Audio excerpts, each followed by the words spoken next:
Bonsoir à tous et bienvenue dans l'invité de la rédaction de Média TV. Le secteur commençait à peine à sortir la tête de l'eau après la crise sanitaire, mais cet élan de reprise a été malheureusement cassé par les conséquences géopolitiques et géoéconomiques de la guerre d'Ukraine et son cortège de flambée des prix des matières premières, mais aussi par la reprise mondiale. Jusqu'à quel point l'inflation et la répercussion de la hausse du taux directeur décrété par Banque el-Maghrib ont-ils impacté le secteur de l'immobilier au Maroc? Qu'en est-il des chantiers, des logements sociaux dont certains seraient à l'arrêt à cause de la hausse des prix des matières premières? Que répondre à ceux qui pensent que les promoteurs immobiliers dégagent des marges très confortables qui ne se répercutent pas sur la qualité des produits livrés? Comment sauver des milliers d'emplois mis en péril à cause de la baisse d'activité du secteur qui aurait atteint plus de 50% après le mois de Ramadan dernier et sauver une profession sinistrée? La réglementation urbanistique actuelle répond-elle aux besoins des professionnels et des consommateurs et encourage-t-elle l'investissement? Et quelles pistes pour relancer le secteur et adapter une offre de qualité aux bourses des consommateurs marocains? Pour répondre à ces questions et à bien d'autres encore, nous avons le plaisir de recevoir ce soir Anis Benjelloun, vice-président de la Fédération des promoteurs immobiliers. Monsieur Benjelloun, bonsoir et merci beaucoup d'avoir accepté notre invitation. Merci de m'avoir convié. Alors, monsieur Benjelloun, comment se porte le secteur? Il y a des difficultés, il y en a eu après le Covid. Vous avez commencé un petit peu à reprendre du poil de la bête et puis il y a eu cette flambée des prix. Comment se porte l'immobilier au Maroc aujourd'hui? Vous n'êtes pas sans savoir qu'il y a de grandes difficultés. D'ailleurs, vous l'avez très bien mentionné dans votre introduction. Effectivement, il y a une hausse généralisée des prix des matériaux de construction. Est-ce qu'elle est justifiée ou pas? La Fédération nationale des promoteurs immobiliers, avec à sa tête Si Kamil Sofer, on a déposé une demande d'étude au centre de conjoncture pour effectivement voir si ces hausses sont justifiées ou pas pour certaines catégories de matériaux de construction. Avec ça, il y a une hausse des prix des hydrocarbures qui sont conséquentes et qui influent tout ça. Avec tout ce cortège-là, s'ajoute effectivement une hausse du taux de base bancaire. On est passé de 1,5 à 2%. Je pense qu'on va atteindre 2,25, pour ne pas dire 2,5 dans pas longtemps.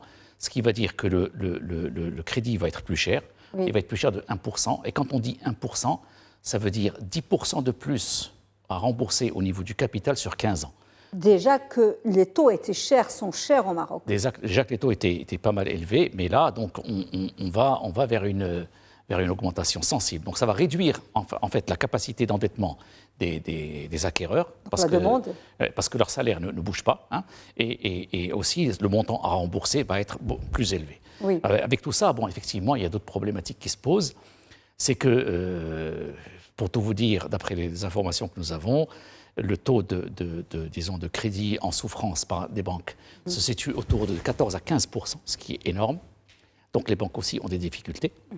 Elles sont plus regardantes par rapport à l'octroi des crédits. Hein.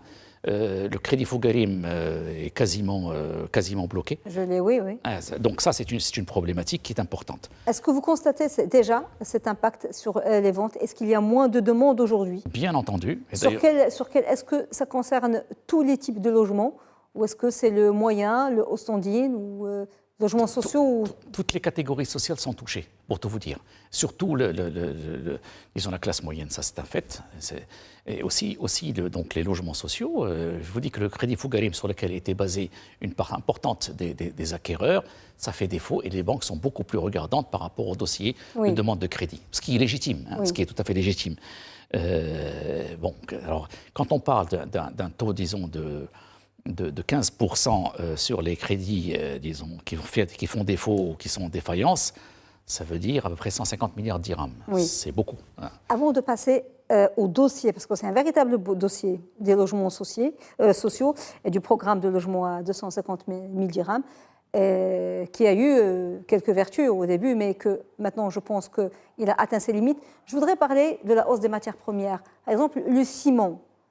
Il a atteint des prix exorbitants. Alors, on est à combien aujourd'hui? Et si on veut comparer au prix dans quelques pays sous d'autres cieux? Votre question est pertinente. Pas uniquement le ciment, mais le ciment coûte cher au Maroc. Ça, c'est une vérité.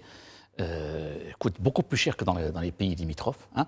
On est à peu près à 1500 dirhams TTC la tonne, ce qui est énorme. Vous pouvez aller sur n'importe quel site donc, de vente de produits de matériaux de construction en Europe, vous allez voir que le ciment coûte moins cher qu'au Maroc. Pourquoi ça? C'est une des questions qu'il faut se poser. Il faut poser cette question au cimentier. Pourquoi Cimentier, Conseil de la concurrence. Au Conseil de la concurrence, on a demandé un avis. On a demandé un avis, pas uniquement pour le ciment, mais pour un tas de matériaux de construction. Oui, pour voir un petit peu si ces hausses sont vraiment justifiées ou pas.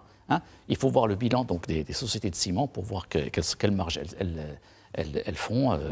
Et ça, c'est un petit peu l'une des problématiques qu'il y a. Pour relancer ce secteur-là, il faut franchement un effort collectif.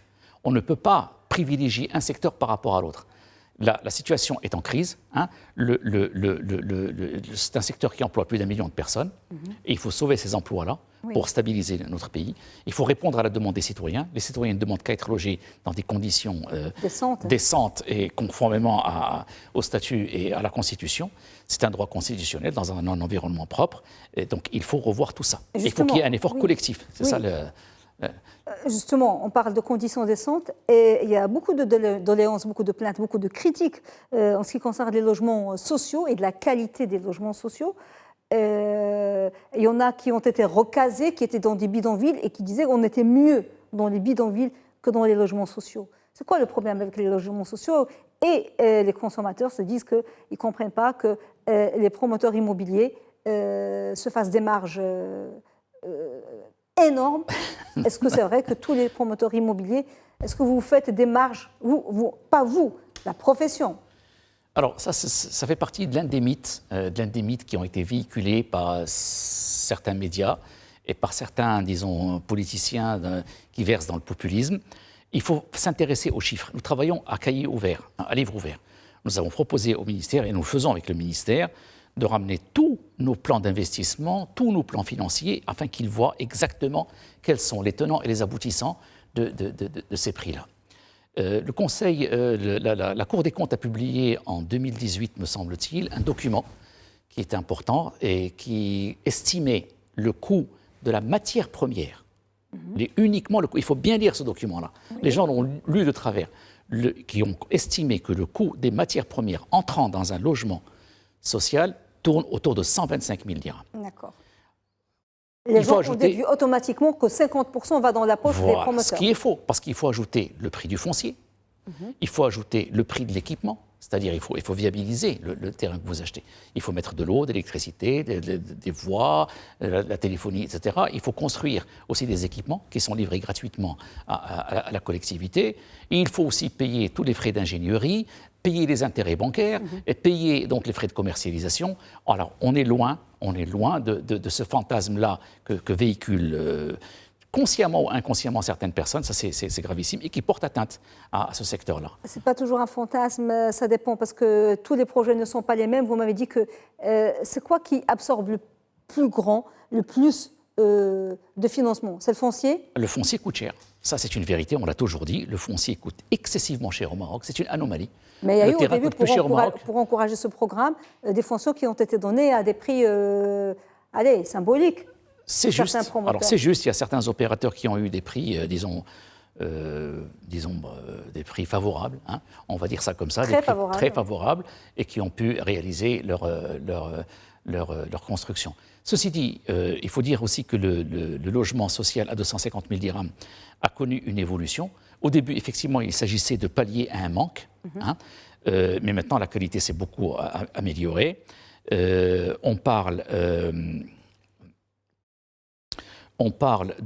maintenant de salons 3 pièces, on parle de logements avec ascenseur, avec piscine, etc. Mais maintenant, cette hausse des prix des matériaux de construction est venue tout remettre à zéro. Et il est strictement impossible, mathématiquement, les chiffres sont têtus, de continuer à produire à 250 000 dirhams. D'ailleurs, certains opérateurs sont en difficulté. Oui. Rien que pour ne pas aussi insulter l'intelligence des téléspectateurs, il y a des logements sociaux qui sont presque inhabitables. Presque inhabitables, non, je ne dirais pas ça, mais attendez, il faut aussi rappeler une chose, c'est que l'État a réalisé un dispositif législatif pour permettre aux promoteurs de produire à 250 000 dirhams. Oui. Et à 250 000 dirhams, on ne peut pas vendre une voiture type standard, classique, 2 chevaux, avec les options d'une Mercedes. Oui. Alors si on augmente le prix, c'est clair qu'on va augmenter la qualité oui. et les finitions. Mais il s'agit de rappeler aussi qu'il s'agit de logements sociaux. Oui. De logements sociaux. Donc on ne peut pas exiger une qualité irréprochable. La structure, elle est bien solide, elle est bien valide. Non, la structure du bâtiment, elle est bien valide, elle est bien solide. D'ailleurs, le taux de sinistrabilité au Maroc est très faible. Oui. Les assurances, donc ça c'est un point qui est important. Mais on ne peut pas, encore une fois, donner toutes les options possibles. Après, ce n'est pas seulement le problème du bâtiment lui-même, de l'immobilier, c'est du plan d'urbanisme. Qu'est-ce qu'il y a dans cette zone? Qu'est-ce qu'il y a dans ces nouveaux quartiers ou bien ces nouvelles villes satellitaires? Exactement. En fait, si vous voulez, les logements à 250 000 dirhams, les logements sociaux, essentiellement sur les villes du littoral, on a été obligé donc de construire ça en périphérie des villes. C'est là où le foncier était le plus accessible. Malheureusement, il y a des problèmes de transport, il y a des problèmes d'équipement, il y a des problèmes d'infrastructure, il y a des problèmes d'équipements divers comme centres de santé, centres de loisirs, écoles primaires, secondaires, etc. La problématique se pose en ces termes-là. Oui. On ne peut pas aussi donc demander aux promoteurs de réaliser tout ça. On n'est pas responsable des transports, etc. Oui. Donc l'État a une part de responsabilité. Vous parlez d'urbanisme. Oui, effectivement, les lois de l'urbanisme sont, pour beaucoup d'entre elles, assez anciennes, désuètes, qui datent depuis les années 50, voire bien avant. Et aussi, le cadre est contraignant. Oui. C'est-à-dire que nous, on est soumis à une réglementation que nous sommes obligés de respecter. On ne nous permet pas, disons, de mettre en place certaines dispositions qui puissent améliorer le cadre bâti, etc.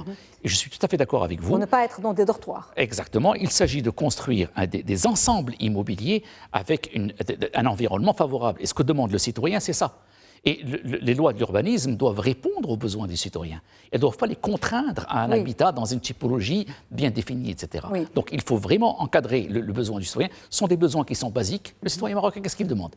Il demande un logement décent, bien construit, bien conçu, dans un environnement sain, avec des espaces de loisirs pour ses enfants, pour lui-même, et avec des modes de transport et des équipements. C'est tout à fait faisable. Avec les services adaptés. Nécessaires, les hôpitaux, c'est tout à fait faisable. Les écoles. Mais il faut, pour faire ce faire, il faut réduire le coût du foncier.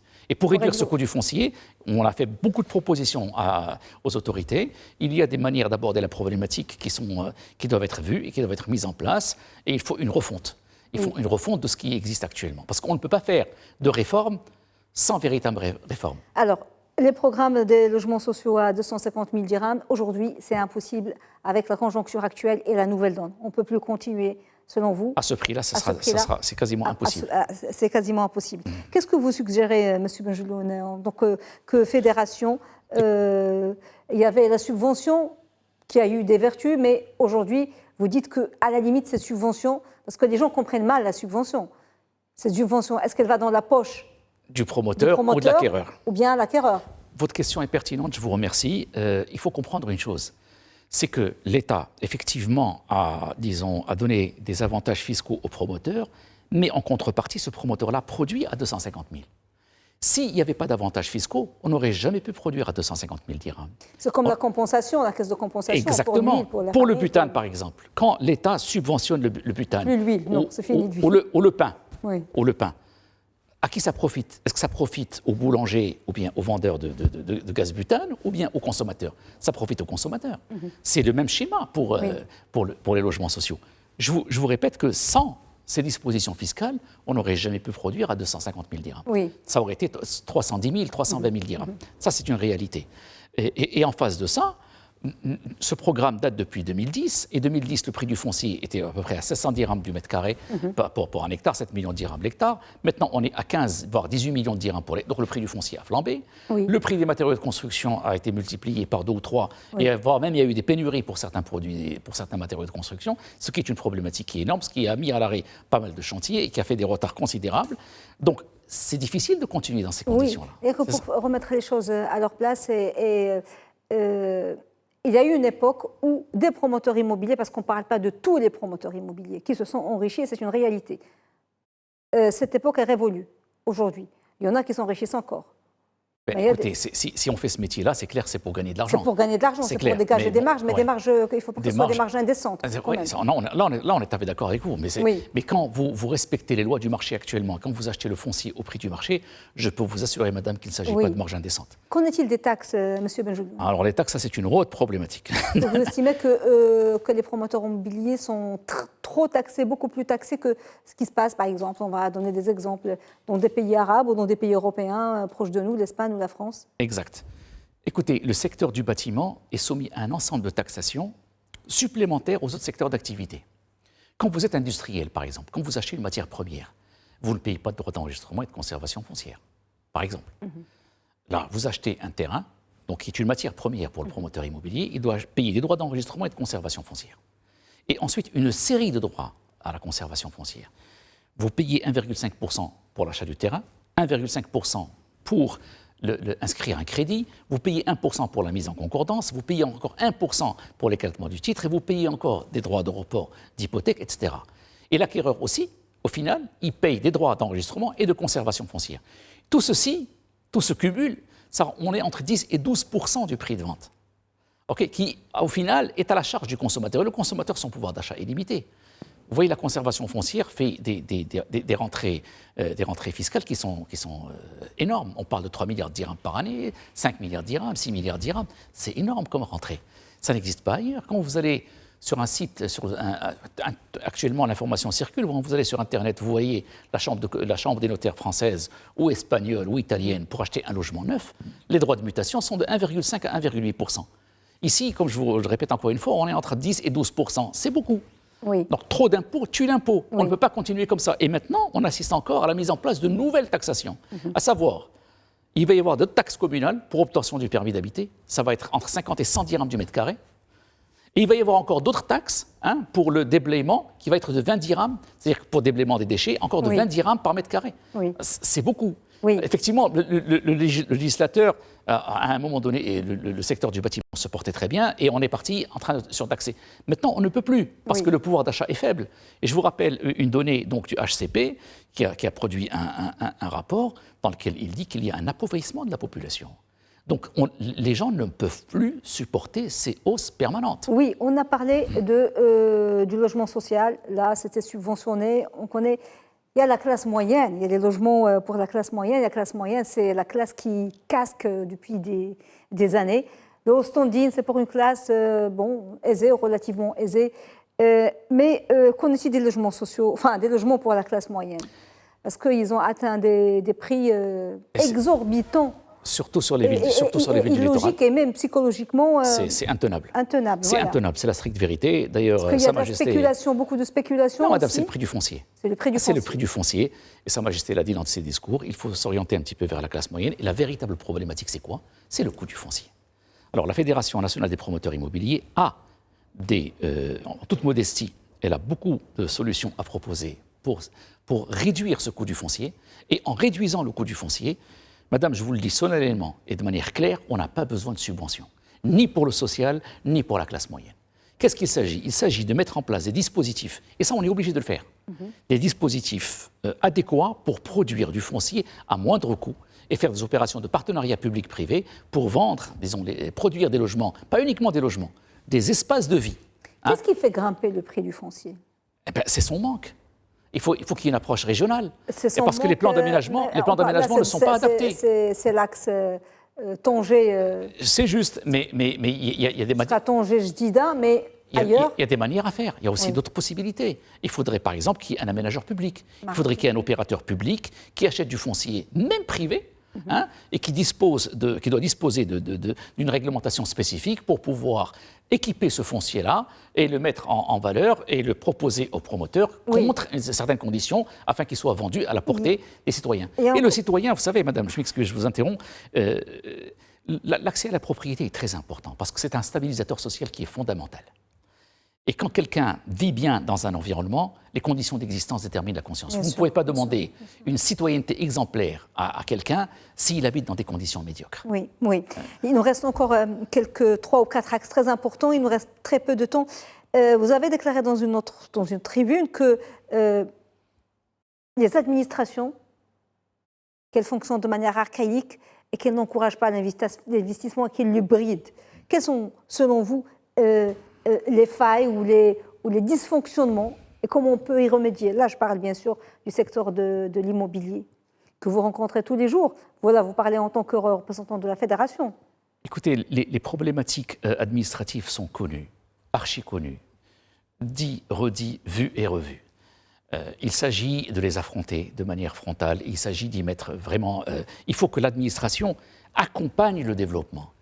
L'administration ne doit pas être un frein ni un blocage pour l'investissement. Comme le dit Sa Majesté dans ses discours, ce n'est pas moi qui le dis, moi je reporte les propos du roi, du chef d'État. Il a beaucoup été question d'investissement dans le dernier discours de Sa Majesté. Donc il faut que l'administration soit au service du citoyen. Je ne parle pas du promoteur, du citoyen. Et cette mentalité doit changer. Là, à chaque fois que vous avez affaire à des gens qui n'ont pas de véritable expertise sur le terrain, il n'y a pas de formation continue et on est là à la recherche de la moindre petite problématique pour bloquer un dossier. Ça ne peut pas continuer comme ça. Ça ne peut pas. Il faut y mettre en œuvre de nouveaux outils, avec une nouvelle méthodologie, avec une nouvelle vision. Il faut qu'il y ait aussi un code de construction. Imaginez-vous qu'il n'y a pas de code de construction. C'est-à-dire que nous, en tant qu'opérateurs, on est quasiment soumis, pour beaucoup de cas, au libre arbitre de l'instructeur. Et ça, c'est une anomalie. Vous avez aussi... Et on n'a pas, excusez-moi, et on n'a pas de droit de recours. C'est-à-dire que quand un dossier est refusé, vous êtes obligé de faire le tour des intervenants pour essayer de solliciter l'agrément de tel ou tel. Et parfois, même les avis des instructeurs sont contradictoires. Et il y a une pléthore d'intervenents.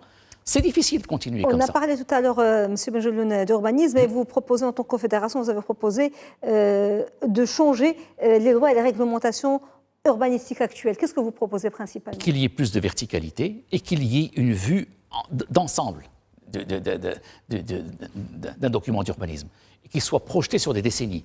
C'est-à-dire faire un plan d'aménagement et ensuite se rendre compte qu'il y a certaines anomalies, recourir au SDL, au Société de développement local, pour créer des espaces de vie qui coûtent cher à la collectivité, c'est un peu anormal. On ne peut pas se permettre un tel gaspillage budgétaire. Oui, parce que quand on voit l'état de quelques quartiers périphériques, c'est complètement l'anarchie. On ne peut pas continuer dans un cadre. Vous avez dit que faire des R+2, ça n'a aucun sens. Il faut créer des ensembles immobiliers, résidentiels, pour permettre un épanouissement de l'occupant et de l'acquéreur. Et ça, il faut de véritables compétences. Et il faut aussi utiliser tous les outils modernes pour ce faire-là et ne pas rester sur des anciennes méthodes. On est à l'ère de l'intelligence artificielle, madame. On ne peut plus continuer avec... Il faut qu'il y ait une formation continue. Il faut que même les instructeurs subissent une formation continue et une nouvelle vision. Ça ne dépend pas d'eux. Il faut encourager... Parfois, on a l'impression qu'il n'y a aucune vision en termes d'urbanisme et que c'est l'impro total et ça donne des villes anarchiques alors qu'on a il y a beaucoup d'intervenants, mais je pense que les autorités devraient se pencher pour une meilleure vision sur le long terme. Il faudrait aussi une approche régionale. Quand on prend le cas de Rabat, vous prenez le cas de Rabat, le plateau de la crèche, il fait 1000 hectares. Riyad, on est à 450 hectares. Il devrait être développé. Pour Casablanca, il y a d'autres exemples que je peux citer. Vous n'êtes pas très optimiste pour l'avenir pour une seule raison, c'est que vous vous dites qu'après des années de lutte contre le logement insalubre, on risque de vivre une recrudescence avec l'exode rural, avec ces années de sécheresse. Certainement. Certainement. Alors certainement, parce qu'effectivement, vous l'avez si bien dit, le secteur du bâtiment emploie beaucoup une main-d'œuvre rurale qui n'est pas qualifiée et pour laquelle donc, les revenus donc, du bâtiment sont très importants. Là, il y a une sécheresse qui va devenir endémique, une sécheresse qui va persister. Il ne faut pas se leurrer. Peut-être qu'il y aura des hauts et des bas, mais la tendance est baissière au niveau donc, de la pluviométrie. Et il faut envisager ça. Et il faut créer, à mon sens, il faut régler le problème en amont. Pas attendre qu'il y ait un flux vers l'urbain pour ensuite réagir. Absolument. Il faut agir en amont. Agir en amont, ça veut dire quoi? Ça veut dire essayer de créer des centres ruraux émergents avec de l'activité et avec aussi une attractivité pour retenir les gens. Pour retenir les gens. Dernière chose, parce qu'on a débordé, M. Benjeloun, comment voyez-vous la relance du secteur et comment on peut adapter l'offre au pouvoir d'achat du consommateur qui est de plus en plus faible? L'offre est effectivement, le pouvoir d'achat est de plus en plus faible. Ce qu'il faut, à mon sens, on est désolé, mais l'histoire on peut se passer aisément et facilement de l'aide publique. Il faut qu'il y ait du foncier à un coût relativement attractif et qu'il y ait des partenariats publics-privés pour permettre de faire des projets dans l'intérêt du citoyen. Un dernier point, si vous le permettez. Une des propositions de la Fédération, Ça a été fait en 2018. C'est nous qui avons proposé à l'État de donner des aides directement aux acquéreurs, hein, parce que... C'est une solution? Avec le prix du foncier actuellement, oui. Hein, parce qu'il y a eu beaucoup de rumeurs et beaucoup de choses qui ont été dites sur les promoteurs immobiliers, et aussi qu'il y a un abaissement du taux de crédit. Ceci dit, ça va coûter beaucoup plus cher à l'État que la défiscalisation qui était proposée aux promoteurs. En tout cas, il faut trouver des solutions. Et les solutions existent. Et le mot de la fin, si vous le permettez, il faut répondre aux besoins du citoyen. Et le citoyen marocain, qu'est-ce qu'il demande? Un logement décent, dans un environnement décent, et qui soit attractif, avec des modes de transport et des équipements nécessaires. Merci. Et ça, c'est tout à fait faisable. Merci beaucoup Anis Benjeloun d'avoir été avec nous et d'avoir répondu à nos questions. Je rappelle que vous êtes vice-président de la Fédération nationale des promoteurs immobiliers. Merci monsieur. Merci à vous. Madame, monsieur, merci beaucoup de nous avoir suivis. Bonne suite des programmes sur Média TV et très belle soirée.